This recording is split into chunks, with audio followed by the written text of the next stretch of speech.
dalam jangka waktu seminggu dia ada semacam kayak lonjakan terus dia turun lagi gitu ya. Pertanda apakah gitu ya? Halo sahabat kripto. Sebelum video dimulai saya mau disclaimer dulu. Yang pertama adalah saya bukan penasihat keuangan dan ini bukan ajakan untuk investasi. Video ini dibuat hanya untuk tujuan edukasi dan sharing informasi secara umum. Oke, kita mulai videonya. Halo sahabat kripto, kali ini gue bakal ngomongin soal ETC versus Ergo. Sebelumnya gue juga pernah bikin konten ya, saat Ethereum tidak bisa ditambang, 3 koin ini akan terbang. Koin apa aja itu yang di konten itu? Ada koin Ergo, gue bahas, ETC dan Raven gitu ya.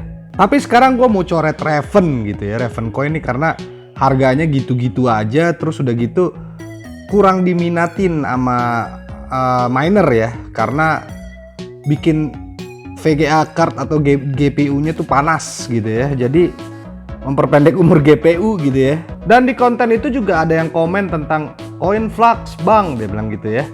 Cuman setelah kalau kita lihat di sini gitu ya, dia kan hash rate-nya baru ini network hash rate ya sahabat kripto. Lihat tuh Ethereum 94,758. Waduh, ya kan. Ini yang deketannya emang ETC sama Ergo, karena itu gue tertarik bikin konten ini gitu ya. Sementara Flux nih kita hapus aja karena dia cuman masih MS, belum terahertz ya. Dan Flux pun kita hapus. Tapi walaupun demikian bukan berarti koin Flux dan koin Raven itu nggak berpotensi ya sahabat kripto. Mungkin saja bisa istilahnya dia yang terbang saat Ethereum tidak bisa ditambang. Tapi gue pengen memfokuskan nih di sini gitu ya, yang hash rate-nya deketan gitu ya. Kemana istilahnya Ethereum hash rate ini nanti akan berlabuh gitu, ke Ergo kah atau ke ETC kah gitu ya. Karena sekarang pun gue juga rajin ngikutin YouTube luar negeri gitu ya, dan gue rajin tuh bacain komennya gitu ya. Rata-rata sih memang orang bilang Ergo ini dia lebih bersahabat dengan VGA atau GPU ya, dibandingkan dengan yang lain gitu ya.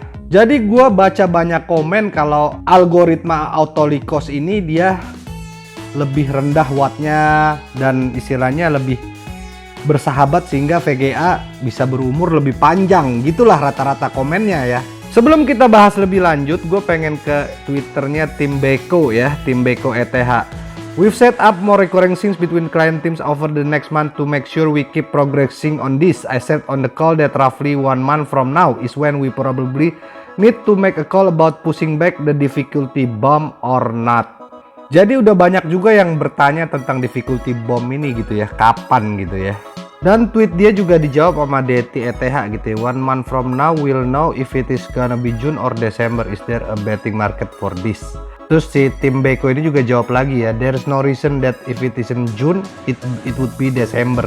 Jadi antara 2 bulan itu aja berarti ya ETH udah nggak bisa tambang kali ya, di bulan Juni ataupun di bulan Desember gitu ya. Kita lihat aja ke depannya ya sahabat kripto, bisa jadi juga mundur lagi.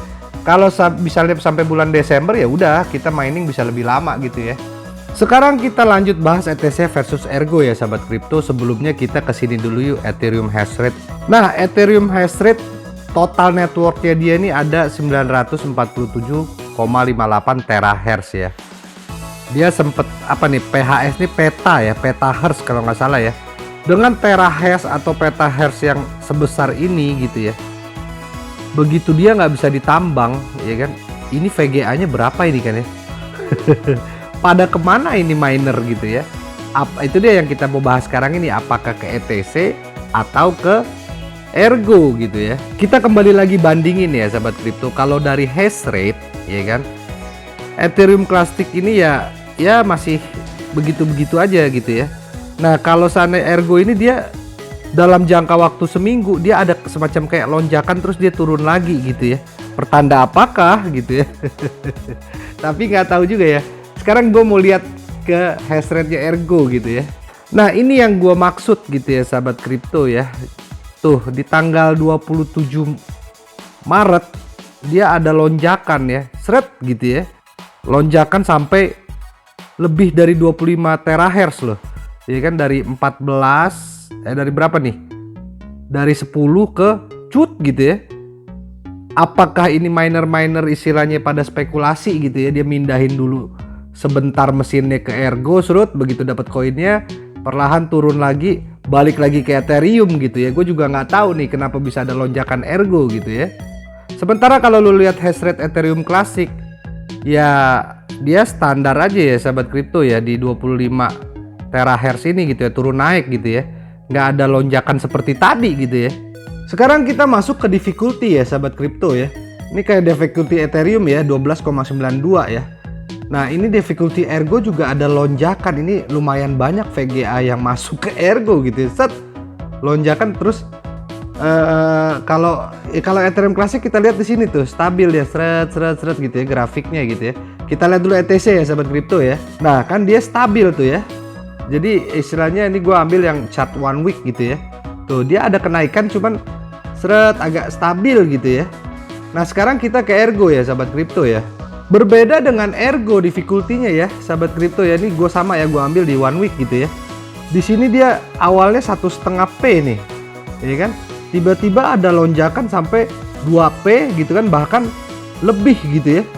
Dia ngelonjak seret, terus lonjak lagi gitu ya. Pertanda apa ini gitu ya? Ya kita lihat aja ya sahabat kripto ya. Karena kembali lagi ya, kita nggak tahu apa yang terjadi bisa melonjak siap pas di 27 Maret lagi gitu ya. Tapi yang jelas ya datanya di sini ada ya sahabat kripto, dia melonjak gitu ya. Seret, ada lonjakan difficulty gitu ya. Dari situ kita ke coin market cap ya sahabat kripto. Nah sama ya, kedua koin ini juga, ini gua ambil chart yang 30 day gitu ya. Ada lonjakan gitu. Ini yang biru nih ETC, yang kuning nih Ergo gitu ya. Dari yang biru ini gitu ya, sekitar 80% atau berapa gitu ya. Jadi dari 400.000 ke 700.000 dan sekarang terus melonjak gitu. Sama deh. Ergo pun begitu gitu ya. Dari dia 50.000 tuh 48.000 kali ya sekitar sini gitu ya. Ada lonjakan ke sempet ke 80.000 terus turun, sekarang naik lagi gitu ya. Tapi di sini kita lihat ETC ini kenapa dia nge-pump ini juga kebetulan memang ETC ini dia baru keluarin NFT atau apa gitu ya. Ya kalau dilihat dari hash rate belum ada peningkatan gitu ya, tapi dia nge-pump gitu ya. Sementara Ergo ya kan dia nggak ada berita apa-apa, kalau gue lihat berita terakhirnya di bulan apa gitu ya tentang Ergo ini gitu ya. Tapi dia nge-pump gitu ya. Seperti yang disampaikan oleh akun Twitter ini gitu ya, Breakout. No, miners are not switching over yet, so calm down. But when they do, the real fireworks start. Jadi dia kasih lihat ya kayak tadi gitu, hash rate-nya masih biasa-biasa aja, tapi dia nge-pump. Dan ini di sini juga beritanya tentang ETC gitu ya. Ethereum Classic up 7% in 8 days, but will ETH minus migrate after ETC 15? Nah, di sini dia bilang gitu ya, ada berita-berita banyak tentang NFT-nya gitu ya. Dan banyak juga yang istilahnya udah mulai promosiin si ETC ini gitu. Ini kayak gini nih akun Twitternya ya kan. Is bullish, also ETH will go post in few months, hence ETH stand up. Ya jadi udah mulai pada promosi-promosi koin gitu ya. Kalau gue sih masih lihat aja ya kan. Yang jelas dua koin ini kita harus siap sedia nih gitu aja ya kan. Jadi kesimpulannya adalah ini kalau menurut pendapat gue pribadi ya sahabat kripto, dan ini juga bukan ajakan atau untuk membeli koin tertentu, enggak gitu ya. Menurut gue yang berpotensi untuk hash rate-nya ini pindah antara ke sini atau enggak ke sini gitu ya. Untuk harga pumpnya sih yang jelas dua koin ini gue udah punya gitu ya. Ya paling gue berencana mungkin mau beli Flux gitu ya dan Raven gitu ya, karena ya supaya dapat hype-nya aja kalau dia nanti tiba-tiba naik kan gitu ya. Gua rasa cukup ya sahabat kripto konten dari gua. Oke, gua pamit, bye bye sahabat kripto.